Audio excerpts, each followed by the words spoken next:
So today we are talking about what media wants an inside look into what makes for a successful book and author coverage.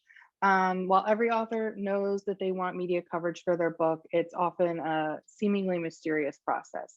How does the media choose what to cover? What can authors and experts do to set their book and themselves apart? Can one placement lead to more? In this open and informative discussion, we're going to be looking at the perspectives of both television and online media. You'll get a behind the scenes look into the world of media coverage, including answers to some of the most asked questions. I'm Andrea Kiliany Thatcher, and I'm a publicity manager here at Smith Publicity. Been in publishing about 15 years now. I've been a bookseller, been in-house at a publisher, and now I'm here at Smith for over 5 years. Tracy Schmid is graduated from Temple University, majoring in broadcasting, telecommunications, and mass media with a minor in journalism. I did my journalism minor at Temple too. She spent 16 years at CBS 3 in her hometown of Philadelphia. First hired as an intern, she moved on to production desk assistant, assignment editor, planner, then web producer, webmaster, and news writer. She joined Fox 29 as an associate producer in 2015, writing for 6 hours of morning news daily before being tasked with producing 2 broadcast hours. In her current position, Tracy books, plans, produces, and preps segments for Good Day Philadelphia. She also serves as field producer for live remote shows and works to produce broadcast specials for the station. Welcome, Tracy. Hi. And Conz Preti is an Argentine journalist and mom of 3 under 5. She's worked in online media for over 15 years, and her byline can be found in many of the popular websites millennials read regularly. She has a master's from Columbia Journalism on digital journalism. She is the parenting and health senior editor at Insider and the author of the Substack newsletter Modern Motherhood, as well as the book Too Pregnant to Move. Welcome. As you can kind of see already from these bios, a lot of the people that we're pitching in the media are wearing many hats. And so the more precise our pitching can be, the more content we can provide to them, the more chance we have of being a valuable resource to them.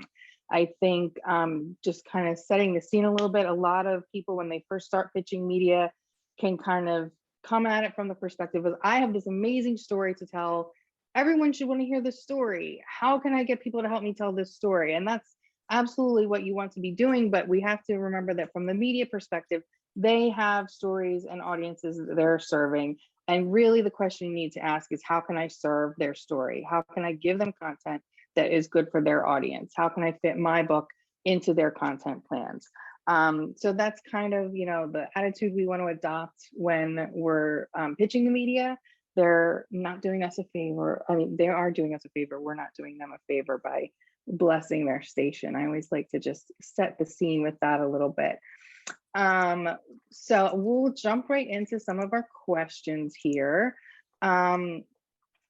So what kind of pitch catches your eye? Is it the project itself that's being pitched? Are there certain things you look for in how a book or topic is positioned? A regional tie, a timely topic, certain author credentials that get your attention? Tracy, why don't you start us off? Sure. So I work primarily at this point with Good Day Philadelphia. So we're 6 hours of news. We start at 4 a.m. and go until 10. So at 4 and 5 and 6, we're harder news, whatever the day of events are. If it's politics, breaking news, if it's a fire or crime or health or anything happening that way, that's first up. And then once it gets further in the morning, it gets a little bit looser. So by the 8 a.m. hour, we have additional segments in there, and segments are 4 minutes a piece on a particular topic. Maybe a study came out within health, and we take 4 minutes to find an expert and maybe a patient who can break that down more. Because most times in a traditional reporter package, it's 1:30, and the person might have 10 seconds to speak, 15 if they're lucky. So this gives them more of a format. So in our 8 and 9 o'clock hours, we're able to kind of get more of those segments in, and our 9 o'clock is more like a local talk show. So that's kind of our flow for the day. Pitches, if it's something that's timely, if the person is local, if they have the background that kind of matches what the book is about, Like if the person kind of how Conz is a mother of 3 under 5, like things like that would catch our eye too. If they can speak to it firsthand and as an expert, that's huge. So those are kind of the biggest things. And when people send us pitches, I always tell people, like, don't make it a catch-all pitch, like fine tune it to specifically what it is that you're looking for. Is there a study out that recently spoke about it? Is there something that's trending that you can link it to, something that makes it news of the day, like what we call a today peg. So why do it today? Why not another day? Some things are evergreen. There's plenty of topics that are always good no matter what. So that's kind of the stuff that maybe we can wait a week on. So timeliness is huge and kind of knowing the environment. For instance, like with the Uvalde shooting, everything that we had planned just went out the window, not just for that next day, but for the next 2 weeks, and then some. We couldn't get people back in. So just kind of being aware of things like that, that maybe it's not the best time to pitch if there's a huge event going on, because we're kind of house on fire doing that part first, and your stuff may slip to the bottom and you maybe think it's not a good pitch, and it could be. We just can't even look at it yet. So those are some things that I would point out. You were mentioning too, I thought it was interesting, how long people get to speak. I think sometimes authors can be surprised when they find out they only have 30 seconds or 45, and like sometimes they're disappointed by 5 minutes, and we're like, hey, that's huge. Pretty amazing. So what are the different spans of time people might expect to be able to speak? Sure. So for our show, for the segment times, that's what we call them, they're generally 4 minutes. It can be longer if maybe we have 2 guests. Could be 5-6 minutes, or if it's something that we feel is just really rolling really well and we're getting a lot of positive feedback. People are hitting us up on social media, they're getting involved in our chats, then they might go a bit longer, but we tell them to be ready for 4 minutes. And it sounds like the shortest amount of time until you're standing there. Yeah. So I tell people, like, there's so many things that you want to say, especially if you're the expert, but your Cliff Notes version of what you want to get in there. Like, what are your biggest bullet points? What are your fun facts? Like, what do you have to get in above all else? And our style for Good Day is much more conversational. So it's not as if you kind of at the platform giving a speech. We're kind of going back and forth and trading ideas. And we do, as our segment producers at our show, pre-interviews. So they have an idea of what's coming up, so that sometimes that might help us gather a better element. Maybe there's a better video, maybe there's something else we can add to make it more visual, because we're a visual medium. So things that when you put in your pitches, that you can actually tie that to, like, I would show this, I would show that. Those things also help kind of filter things to the top. People who are not just saying, I have this idea, what do you want to do with it? But that puts it back on us. If you say, here's what I'm thinking, I can offer you this, that, and the other, and they're available on this day, those things generally are things that we would pick up first, because we can get that one kind of done in the can and move along.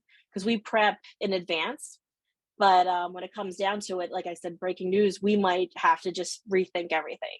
So we try to kind of pre-book, and then we might have to slide people one way or the other, and not because it's not good content, just we can't get to it yet. Absolutely. And so you're speaking a lot to what we call short lead pitching. What sometimes when we're talking to authors, they want to know what that means. It's just, stories, that coverage that's going to come around really fast. So like, we pitch it out, maybe you're going to be on tomorrow. Maybe, you need to write an article by end of week. And Conz, I think you deal probably a little bit more with long lead pitching. Why don't you go ahead and address some of the same topic? What catches your eye with a pitch? Yeah, totally. So I work with health and parenting, and those two topics are so broad. Anything can be health and anything can be parenting, especially now. So it's not to limit the books that we can cover, but sometimes I get pitches that are complete, like economists. I'm like, sorry, I can't cover it if we can't fit it into health and parenting, even though it's broad. The way that we cover books is usually using either passages or adapted passages, but for me, the hardest thing is that my word limit is 600 to 700 words max.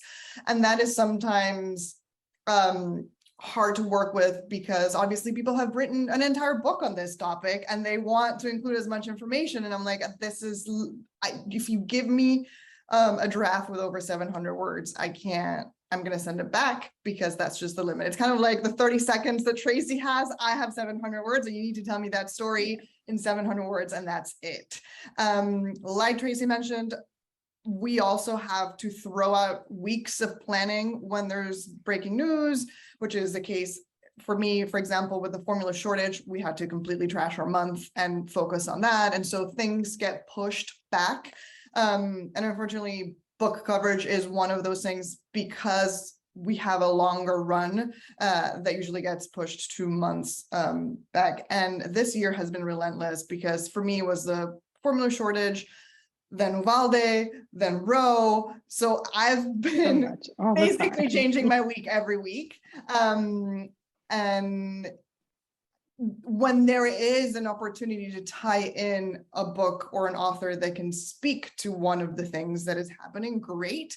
But usually it's the first type of content that we have to push back to focus on more timely news or stuff. And can authors or publicists also pitch you expert commentary for stories your team is already working on?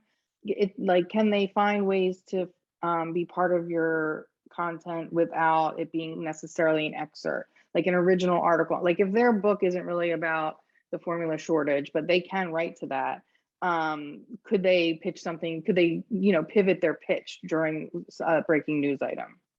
Absolutely. I love working with authors, especially if it's original content for us, especially if they're an expert on a topic. Like, let's say there's a pediatrician who wrote a book, but they can talk about, tips for parents on the formula shortage. Love it. Because I mostly work with freelancers, commentary, like a quote wouldn't work for me. Or if someone's saying, I have this expert for you to interview, unless it's like a very specific person that we've been looking for, I usually can't use that. But if someone is willing to write an original piece of content, I am here for it, whether it's timely or whether it's something that they're passionate about. And that's kind of also a good point, that we're often pitching the freelancer who then pitches to you. So there's lots of times we know someone writes for Insider or somewhere else, and so we're sending them experts, and then they say, okay, I think this could be an interesting article, let me pitch my editor, and so then you're the editor. So sometimes it goes through a few levels. But yeah, I think that was some great context there. Let's see. I can chime in on the expert part too, because sometimes a topic comes up, like Conz was saying, the formula shortage. So if I know that I recently got an email and somebody is a pediatrician, or they have years of experience, maybe they're a professor in a particular area, then I know maybe I can reach out to them and they could be a way of getting an expert for our segment. And maybe in the segment, in the lead-in or the tag, at some point we can say, just author of the book XYZ. Like, that's another way of getting it in, because we're always looking for experts too. And sometimes universities are really good about this, some more than others, where they'll send, if they know something's happening, they'll send a list like, just want to make you aware, we have an expert in these topics ready to go for you guys in the morning. That's perfect. But expert has to really be an expert. It has to be somebody who can really speak at length. Recently, we've been getting a number of pitches from plastic surgeons. They can speak on all kinds of issues. We're like, but I don't want to hear plastic surgeons speaking about, unless it's their specialty, unless kidneys are their specialty, if that's what we're talking about, or breast cancer is their specialty. Those things have to be a factor too, because people will start to kind of get wise that, you can't really be an expert in all these things. Something's not right here. And make sure that if you are a university or a professor, or you work at an organization that does pitch you out, like, remind that person, hey, just a reminder, I'd be a great expert on XYZ that's happening in the news right now, if you want to ping anybody, and be your own advocate in that way. And if you are pitching yourself, I think we certainly find with TV news, you really need to have a PhD or a higher degree in a subject to be an expert. It's hard when people try to shoehorn their experience into being an expert, or we sometimes maybe will have a fiction author who has written a whole book about motherhood and, you know, formula versus breastfeeding or something was a big part of their fiction novel, but you're not going to want a fiction novelist to write about a news topic, and sometimes that's a little bit hard for people to wrap their heads around. But I think it's something important to note, that just make sure you're the right expert for the topic that you're pitching about. So a big one for us, I know, and I think probably for authors in all phases of their book development and publicity, what kind of subject line catches your eye? Because a lot of times when I'm training people, I'm like, I consider myself to have lost the person after the first 3 words. If the first 3 words aren't compelling, like I can't waste those words by saying fascinating, expert, like that doesn't tell them anything. I'm going to give them information and compelling reasons to click within the first 3 to 5 words. So Conz, why don't you start? What are some of the subject line guidelines that you would give? Yeah, I always suggest to anyone who pitches to me to add the word pitch to their subject line in their email. So I know that there is a story here for us to tell versus just like a sent to all list type of Yeah. email. A blind copy. Exactly. So if you add pitch, and also then don't send me the title of the book, because that won't tell me anything. Send me what a possible headline, something like, what's the story that will work for Insider? Because what works for me probably doesn't work for Tracy, and vice versa. So like every media place has a very particular style. So when people take the extra step to see sort of the type of headlines that we have, or the type of coverage that we've had done in the past, and give me a pitch that makes sense for Insider, I already put them in like my favorite list. Like I said, using the word pitch and then giving me a tentative headline, we can always change it. We can also always work on it, but not giving me the title of the book, because sometimes that I just don't know what that's about. And going again, to be in my favorite list, if you can already present me a couple, or even if it's one, cut down version of 700 words, or even if it's 1,000 words, for me to see if it would be a fit, versus sending me a PDF to the entire book. Because if you send me the PDF to the entire book, I wish I could read all of the books that I get sent. I have a pile of also books that I've personally bought that I want to read, but I don't have the time with 3 kids and a full-time job. So that will definitely turn me off, because I just don't have the bandwidth. So giving me a too long didn't read version of what the book is about, and already an excerpt or a couple that we can use is what makes me happy. Awesome. Tracy, anything to add there? Sure. I would say if it's something that's time sensitive, if there's a date, put the date right in the subject.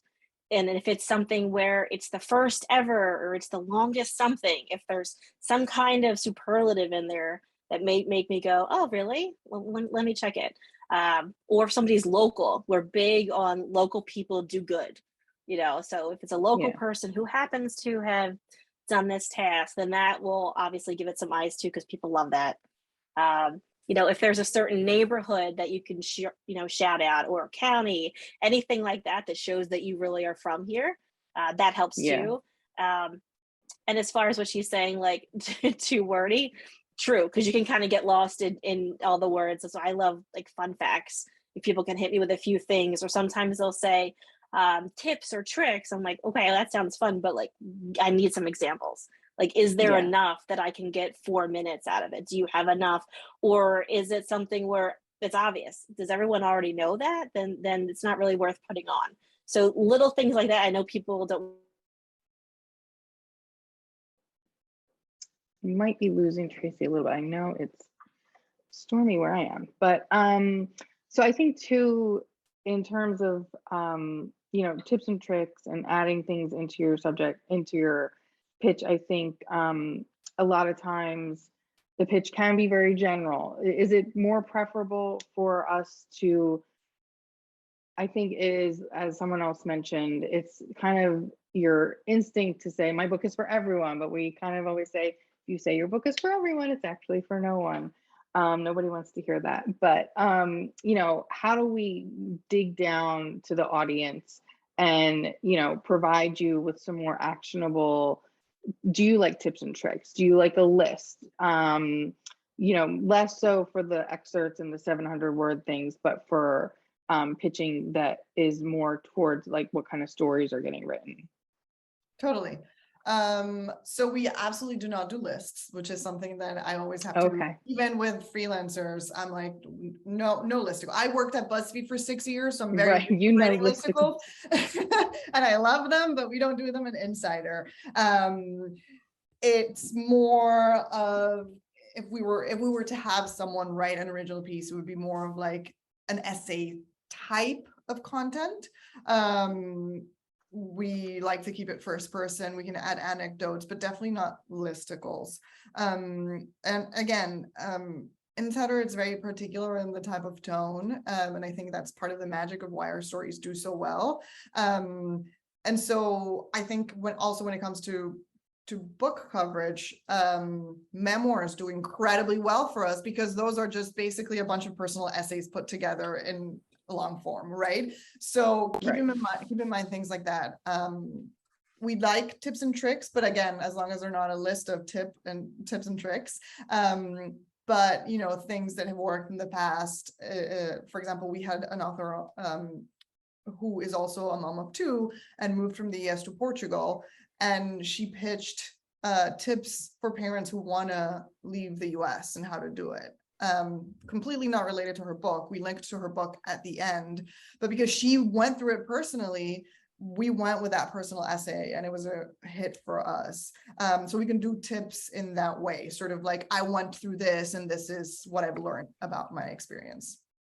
And I think a lot of what you guys are both saying kind of speaks to the fact too that personalized pitching is probably the most effective. We can't always personalize a pitch so specifically to the individual journalist, but when you can, it's the most effective. Like for instance, Tracy, you were saying if someone puts Kensington expert, blah, blah, blah, that's going to mean something to Philadelphia. But if you're pitching wider, might not mean anything to Conz, so like you couldn't use the same subject line for different media in different media categories. Like you wouldn't use the same pitch or subject line for TV as you would for print or online. You need to tweak it, and you can probably use the same topic, but we're rarely just going after print coverage or just going after article or just going after excerpts or TV. We want to try and have a well-rounded campaign where we're getting a lot of those different things.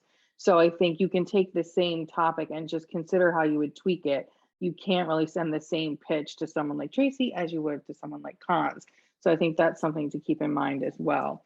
I was just going to add, besides the local part, like if you can show that you actually watch our show, like if there's something in there, if you kind of understand the vibe of our show and the anchors, that helps too. I'm sure same thing with Conz. If you can tell that you've actually read what she's written, what she's worked on, that also comes through. It's very obvious. It can feel a little cheesy to me because I will try and do that a lot. I'll be like, oh, I really like the segment on blah, blah, blah. Or like, oh, I saw you recently wrote about such and such. And I feel like I hope it doesn't read fake, because I just want to show that I did my research and, I know what you cover. So it's good to hear that that's encouraged. No, I think it's good, because sometimes somebody will send something and say, I saw you covered this and it made me think that no one's talking about that. Then okay, like I can see that you kind of have an idea of what's going on, and it, like I know it won't be redundant if that's how you're coming at me with this extra new angle. That's helpful. Yeah. And I think it also speaks to, don't pitch. I mean, I know we can't do this across the board, but when possible, especially if you're the author, try not to be pitching a show you've never watched. Try not to be pitching a site you've never read. And maybe that's why you're hiring us, because we know the media landscape. We know which sites and shows are going to be interested in you, and that's absolutely fine. But if you are doing it on your own, you do need to have a little bit of savvy of, you can't just seem like you're look for everybody you could possibly pitch and send them the same thing. Let's see, back to our questions. Are there certain days of the week and times of day that are better to pitch? We talk about this a lot in the office. We used to have kind of a only pitch Tuesday through Thursday. Mornings are best, but then like sometimes with bloggers, we find that like Friday afternoon does great. Like, so when are you looking at pitches? Do you set aside a certain time each day or each week where you're looking at pitches? Or is it ongoing, or how do you handle that? Conz, you want to start? Sure. My inbox is usually a dumpster fire on Monday morning because a lot of people pitch me over the weekend, and I make a point of not checking email over the weekend. So it's always a rough start of the week. So ideally not Monday, so I don't have even more pitches, but I check my inbox regularly. And again, like Tracy said, if there's something that is timely and you point out in the subject line that it is timely, I will look at that first above any other email that I've gotten. So that helps.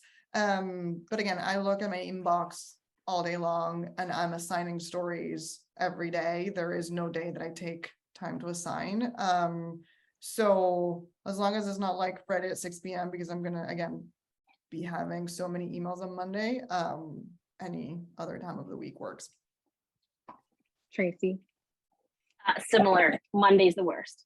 Because Monday you come into all the unreads if you were able to prevent yourself from checking during the weekend. So I would not do that. But later in the week is fine. Fridays are like the most calm day because I can kind of go through things and we have a handle on next week. So Fridays aren't bad, but again, if it's like end of day Friday, it's like I'm not going to get to you until maybe Monday. So it doesn't really save you anything. Yeah. I mean, it can be a real challenge. We have it up, we have it up in the corner. So we check all day long as things come in and out. But that's why the date is huge. Like if you can like red flag a date or something that can help us as we're going through. Even like you get everyone gets junk mail, so it's that plus pitches. You don't want to be the junk mail. No. But it's like you still get all that other stuff too. There's like so many, automatic emails that we get just from our internal station and then from other people. So it just becomes so much to go through. So anything that can make it stick out is helpful. But yeah, Mondays are like the worst. Yeah, and the challenge I think for publicists or other authors or experts who are pitching the media on their own can be that each of you has your own time. And so, a morning producer is going to be checking at a different time than an evening producer. And so that we just want to recognize that can be a challenge, and we're not giving hard and fast. These are absolutely the times that will work. It is very individualized. If you can, the type of research we do, I might note in an Excel sheet, only pitch on Tuesdays or responds on Friday afternoons or whatever. Making little notes for yourself like that can help with future pitching, and it can be a little laborious and make the process take a little bit longer as you're entering the information, but I think the investment really pays off when you can then know how to reach that person better next time around. Let's see. Are you more interested in evergreen topics, timely news topics, or does it depend? Could you name a few evergreen topics that are always of interest with your audience? Tracy, do you want to lead off on that? Sure. So all the time we're looking at all those things, like the timely things, the breaking news aspect of it, and then the evergreens are always good. Anything that's, help me lose weight, make me look good, parenting, relationship, anything that everyone could deal with. We're always looking for things like that because it's the kind of stress that everyone deals with in one way or the other. So those things all the time, something in those arenas, especially with our audience, it ends up being like a lot of moms, especially later in the morning when other people go to work and they're home. Maybe they're home with their kids, or maybe they run a daycare, or whatever the case may be, even if it's on in the background. Those type of stories are really good, especially for later in the day, later in our hours as we get to the 9 a.m. hour.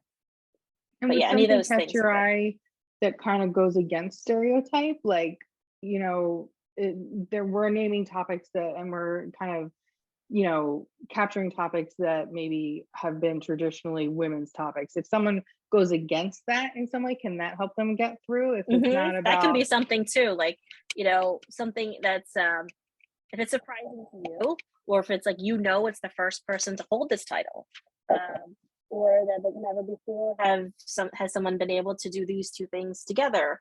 Anything like that would be like, oh, well, let me take a look. Maybe this is something different that other people haven't spoken about.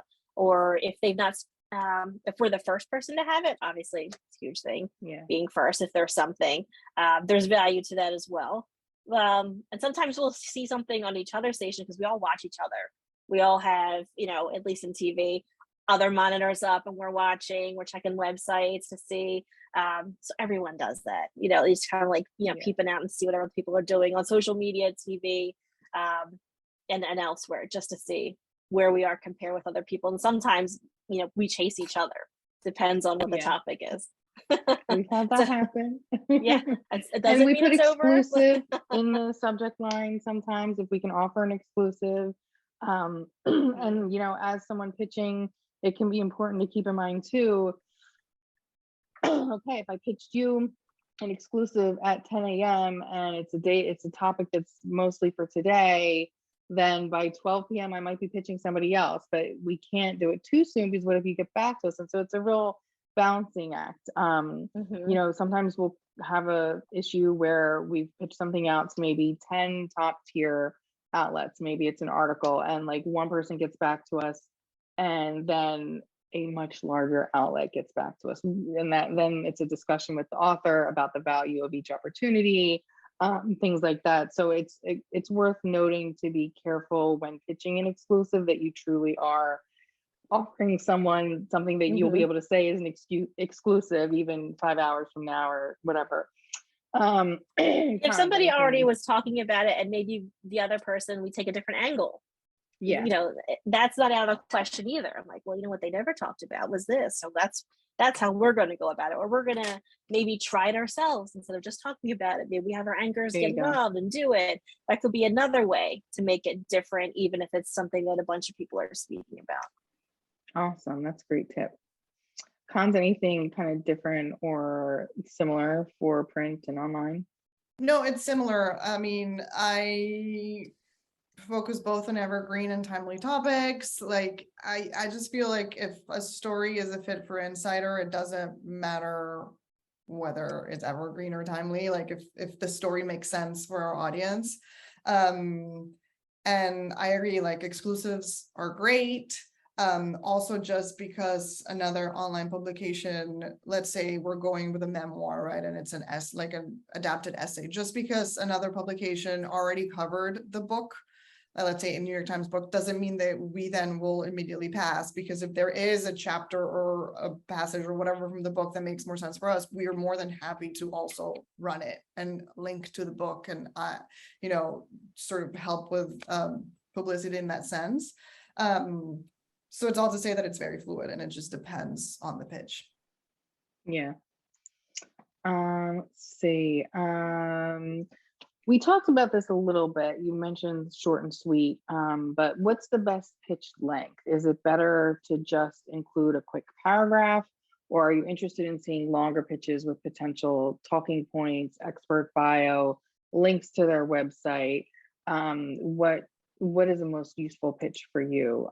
Tracy, do you want to go ahead? Sure. So if the pitch has the website included, their social media handles, that makes it easier for us to look through. If there are some attachments that we can get an idea of what you're talking about, and bullet points are helpful too. That way we can kind of look and see, all right, what do we have here? Have we done something similar, or maybe something similar is booked, or maybe it's something where maybe not now, but maybe in the future. That's helpful. The bio is important too, because sometimes what's in your bio you might think nothing of, but to us, so that's exactly what we're looking for. We've been looking for somebody who can speak on these two issues simultaneously. So definitely include that. Yeah, I agree. I mean, I always joke, and this is more for freelancers than authors or book pitches, but I always joke that a lot of times I get like a pitch for what they think is the story that is going this way. And then in reading all of the details or the bio, whatever, I'm like, I am not interested in this story, but can we talk about this part of your whatever Right. life or whatever it is, because I'm more interested in that. So I always look for sort of gold nuggets. So yes, bios and websites are welcome. Also, in the way that we format stuff at Insider, I'm going to need that if I choose to run the pitch. So I already have it in our paper trail of emails. So it's always good to have those things right from the start. Awesome.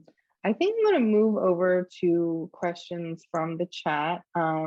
We can, if we get through all those, we can go back over to our prepared questions, but I know people want to see answers to what they specifically want to know. Would either of you, do you accept pitches from individual authors and experts, or do you only respond to publicists? No, individual. Conz. Yeah, individuals can come to me whenever. That's what I figured. Yeah. We hope that you see our pitch and know our name and open ours, but I mean, there are times that speaking directly with the author can have its own advantage. So that's what I expected. I'm glad. Really, if it's like we have a good working relationship with somebody, I'm sure same thing for you, Conz, where you know this person has come through for you in the past, and I'll definitely open those first. If maybe the last time I worked with you, you followed through on everything you promised and you gave me every element, and I didn't feel like I was dragging it out of you, then I would absolutely hit that first, because I know that you're working with me and it won't be as time consuming. I can move on. That's a good point. We want to try and give you every piece of information, and this is not in the initial pitch, but once you respond with some interest, the way to kind of convert that interest into coverage is to give you anything you could need before you ask. You should have some photos ready to go. You should, if it's on print or online, you should have some sort of excerpt ready to go. Like you said, Conz, not sending the whole book. I think people can be wishy-washy. Well, which chapter would be better for you? Give you 3 chapters tops to choose from. Have all the images, have the links to the social media, have links to the studies you're referencing. If you have a press release for your book, the book cover image. And both of you also, I think, kind of mentioned including information about the book, even if the story might not be book focused. I think that's important to kind of negotiate with the producer or editor during the pitching process. You don't want at the last minute be like, they didn't show the book cover. Like, you want to figure out ahead. They may say no, but figure out ahead of time, will you be able to show the book cover and a link to the Amazon page or link to the book if it's online at the end of the coverage or somewhere in the coverage. Figure that out ahead of time, I think, is a good tip. Yeah, just for on TV, at least at our station, I'm sure others too, photos, personal photos, no problem. If you took it, your family took it, your friends took it, that's fine. But if you had a professional photographer do the beach photos and that's what you want to use, I need express permission from the photographer that it's okay to use those photos, not just on TV, but also on our online component, because sometimes they'll say it's okay for this, not that. Sometimes they say, no problem, just credit me. So we would burn in there from : whoever's production company, which is fine. We just need to know so that they don't try to catch us on anything. Yeah, and good thing for us to keep in mind as well, to have those photo permissions ready to go as well. The big question all the time, how does an author find the Tracy Schmid at a different station? How do they find the right person at each outlet? I almost feel like this question is more for the publicist side. Obviously we have databases that we work with and we can look people up in there, but I would say, especially working with fiction and arts and entertainment, we're more often, I'm going to the outlet that I want to see coverage in and researching who is covering this topic, who is writing about, whether it's an expert who's writing about what the expert wants to talk about. Even if it was 6 months ago, reach out to them, maybe they'll pass it on to their editor. Find out if you know what section of a website or a paper you would be in, try and find that editor. Some newspapers, you can find that online. You find a lot of contact information on social media. A lot of editors put their email in their Twitter bio so that they don't get pitches via Twitter. Or a lot of times if someone is a freelancer and they have their own writing business, because if you have a business Instagram account, you need to have a contacts listed. Sometimes you'll find an email there that you couldn't find anywhere else on the internet. So I think checking the social media profiles is a great place to go. But from your guys' perspective, how do people find the right person to pitch at your outlet, Conz? I just want to touch on something that you said quickly. Do not pitch us on DMs. Do not DM me on Instagram. Do not DM me on Twitter. Those are my personal accounts. And while I sometimes call out for pitches, my email is incredibly public. You can find it on every of my social platforms. So use that for pitches, because I can't guarantee that I'm going to see your DM. And I try to keep work and life, especially on Instagram. I get a ton of pitches on Instagram and I'm like, this is my personal Instagram. I'm not going to reply to this. So please go to my inbox. And then I forgot what I was going to say after that. That's okay. If it comes back, let us know. Tracy, oh no, I anything? remember now. I remember. Okay. Sometimes I get pitches that look great, but they're not for me, right? They have more of like a business angle and I don't really cover business. I am more than happy to forward that pitch to my version on the Business Insider side. And, you know, we have a team of editors and senior editors that work with freelancers all the time and work with authors and publicists all the time. And we're always sharing emails. We're always sharing names. In fact, we have a Slack channel where we like share contacts. So, you know, I'm not saying pitch me everything, even if it's not related to health and parenting, because that would just be complete chaos. But I'm always more than happy if I get a pitch that looks solid, but it's not quite the fit. Let's say that it's like this, you know, I'm a mom who went from like stay at home to having a like $1 million business, and this is how I did it. Might sound like it's for me because it has a parenting angle, but really it's more for the Business Insider side. I will share good pitches with my colleagues because if there's a story that's worth telling, I don't need to be the one taking the credit. Like I want someone else to be able to pick it up.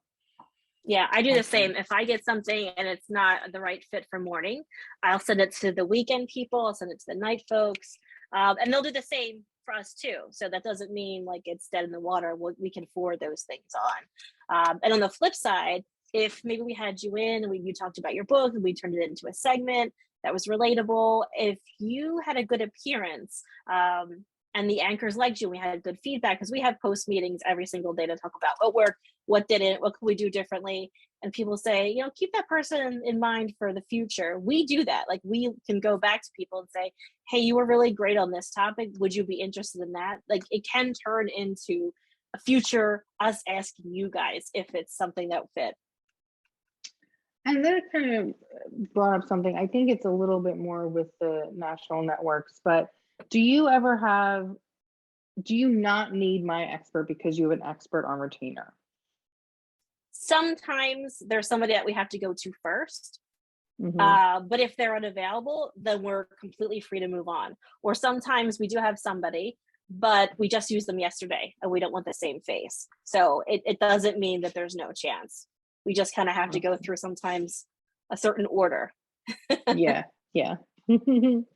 How does someone become the person you have to go to first?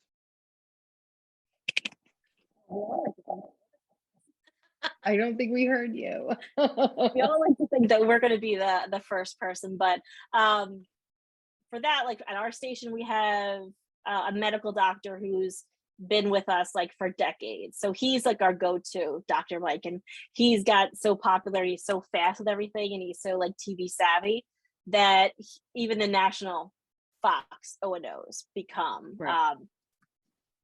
They ask him for his feedback as well. So he does like a whole round of that, and he does us. So if it's something like that, we have him first. But he's like a medical doctor. He doesn't have, it's not like an ER doctor. He's not a cancer specialist. So we would still, on those cases, say, you know, we appreciate it. We just can't do it on this one. We really feel like we need the personal story and the person who specializes in this type of disease, which is fine. And sometimes he'll even like help lead us in the right direction. And we at one point had a legal expert who was our go-to first. We don't at the moment, but even still, sometimes it wasn't the right fit. So we would just, go another path first, but sometimes you have to call that person. But really, I think it came from him being used, and he was so popular, and he was always ready with a yes, and his info was good, and he was all about it. That instead of us searching, like, well, let's just ask him. We know he's good for it. I think that's how he became. And being our regular available contributor. is half the game. I mean, if sometimes we'll say, Yes. "Oh, great, CNN wants you tomorrow," or whatever it is, and they're like, "Oh, well, could they do Thursday?" Like, no, we're not going to go back and ask Good Morning America if they can do a different day. So being available is, I think, part of the game, and like you said, just always giving them the content that they need. They're going to come back to you, and I'm sure that's similar on the online side. Is there anything, a different online perspective you wanted to share? No, I think it's the same. I mean, it's different for me, of course, because I don't have such a tight deadline like Tracy does. Sometimes I can like send you back edits, and like, unless it's a timely story, I don't expect to hear back from the person that same day. If it is a timely story, then yes, like I need you to be on it, because I will want the story up the second that we possibly can. So it depends. Right. Another question from the chat. Thoughts on batch pitching? I believe this person means like pitching more than one expert in an email, like having an email with, here's 5 authors I'm working with right now. Might any of them be a fit? I know Tracy mentioned that universities will send a list of multiple experts. Is this approach helpful to you guys? Yeah, I mean, sometimes. Sometimes. I find it helpful because less emails is better. But that doesn't mean that you should wait to have 5 to pitch me, right? If you have like a really good story, go ahead and pitch me that, and then send me another email a week later with other stuff. But if everything is evergreen, then yes, less emails is better. Awesome. Let's see. Sometimes people are noticing the same experts over and over. We talked that a little bit. How does an expert break through to the media? Well, so I guess we talked about how to become the person they come to over and over. How do you break through when it does seem like people have a bunch of nutritionists, or people have a bunch of education experts? How do you differentiate yourself and your pitch to break through? Conz? Sorry, I was answering your question in the chat. Okay.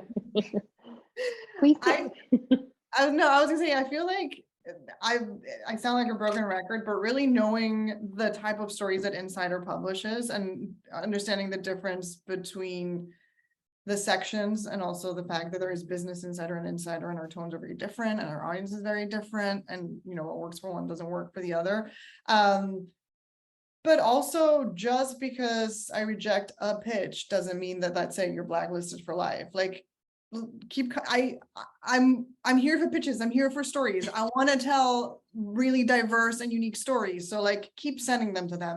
To me, every time I reject a pitch, I encourage whoever it was, whether it's a freelancer or an author or whatever, or a publicist, to keep pitching me, because there will be a time where we can work together. So like, don't get discouraged because you're getting rejected.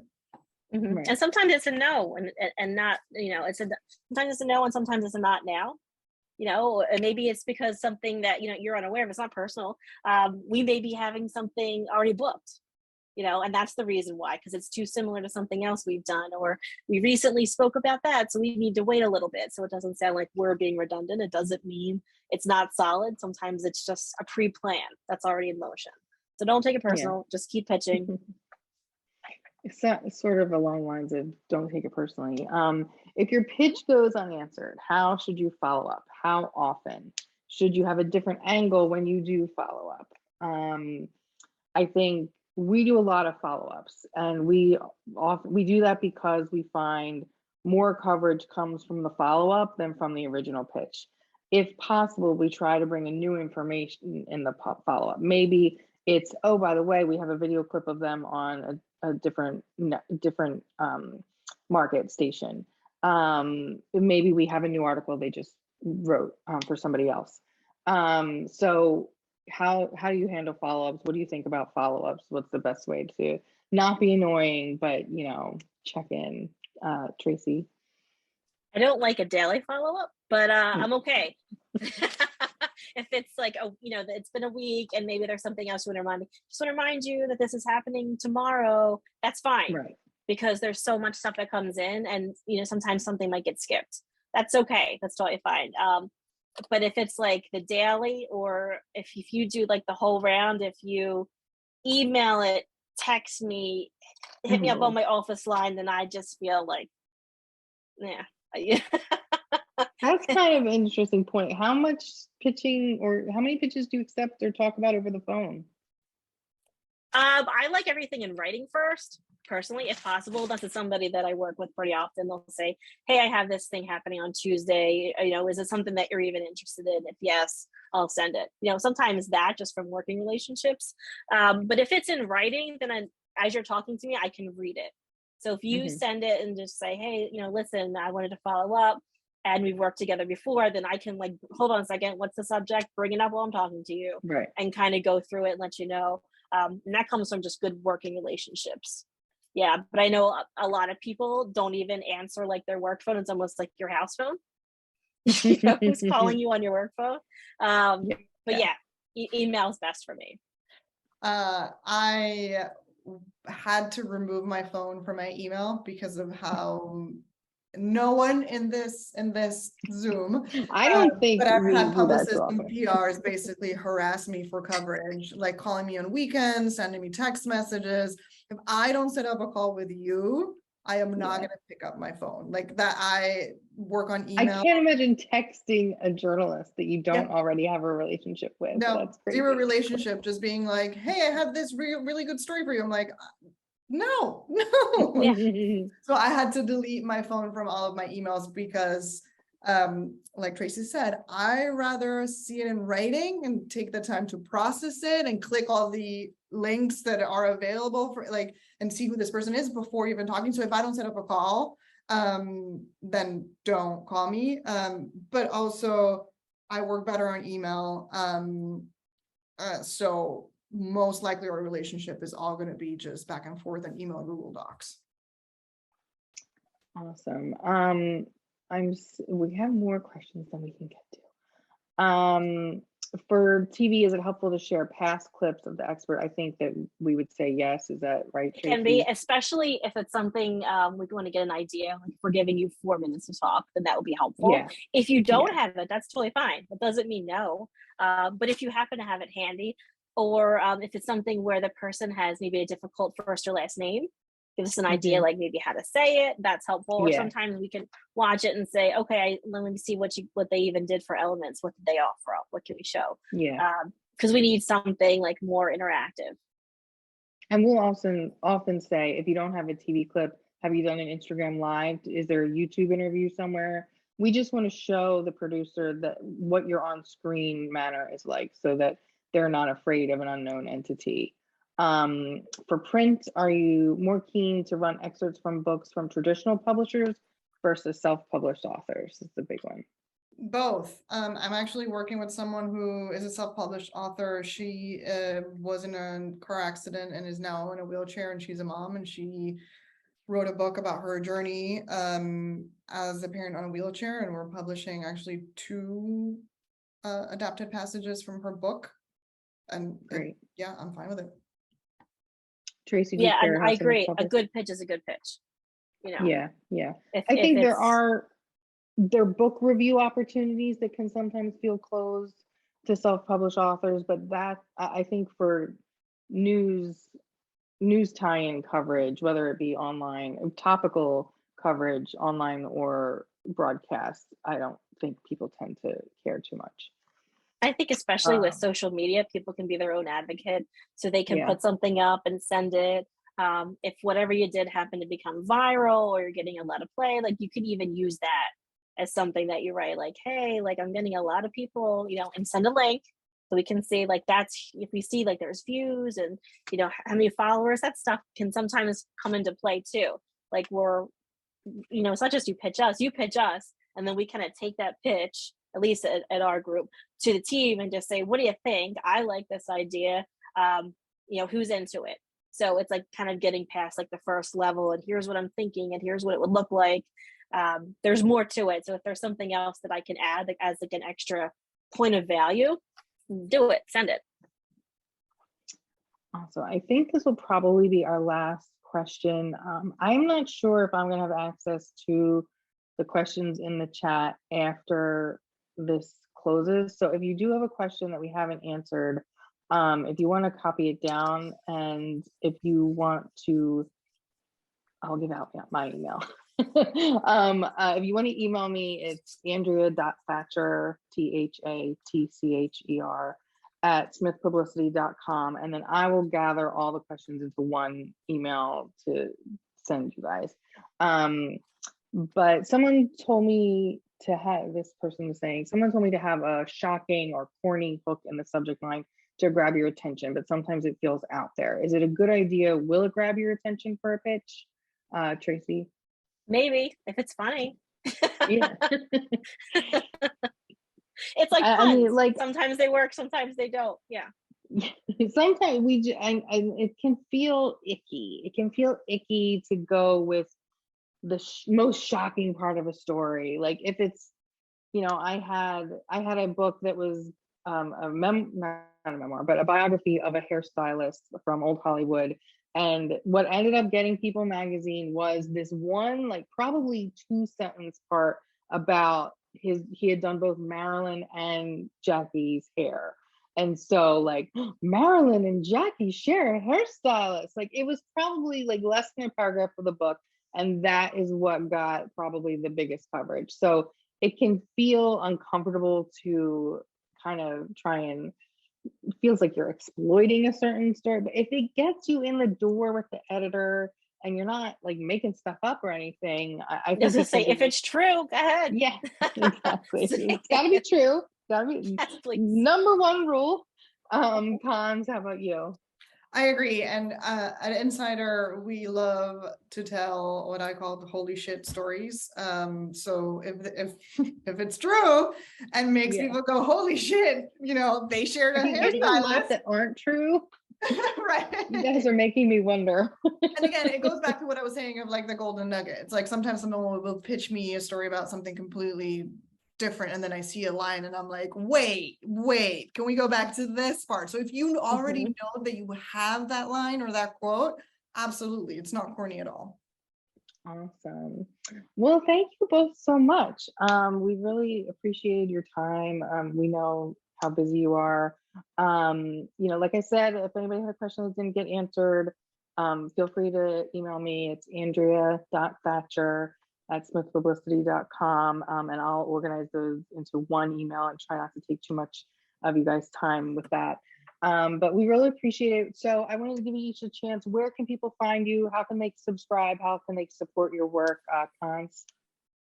So I am at Conz, CONZ, on every social platform. And then if you want to pitch me, my email is cpreti, PRETI, @insider.com. Awesome. Tracy? Yep. So my email, tracy.smid@fox.com. I'll put it in the chat too, so you can see it. Awesome. Great. And we are Smith Publicity on all social media networks. Share that you got some useful information. If you got a nugget out of this, please share it on social media and tag us. We'd love that. So yeah, I think we will go ahead and wrap up. Thanks so much, everybody.